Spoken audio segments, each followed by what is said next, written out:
Mukhang mamahalin pero napakamura lang ng ating tablecloth. Waterproof pa talaga yan at ang daming mga designs na pwede mo talagang pagpipilian. So available siya in 4-seaters, 6-seaters, 8 at saka 10-seaters. So depende kung ilan yung pwedeng maupo sa mesa ninyo. So tingnan nyo, tinapunan ko talaga yan, sinadya ko para makita ninyo na after ko siyang pinunasan, wala ni konting bakas na naiwan. O diba? So perfect talaga yan kapag meron kang mga party, tapos kunyari may natapon dyan sa table mo, so walang problema, napakadali lang din talaga niyang linisin.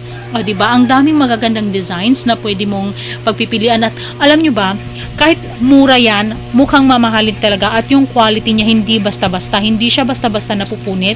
Diba kung yung kadalasan na bibili natin sa mall, napakadaling mapunit, pero ito guys, maganda yung quality nito, hindi siya basta-basta napupunit. At tingnan mo naman, diba? Kaya kung gusto mo, click mo yung yellow basket para maka-order ka, mabilis lang din ang delivery.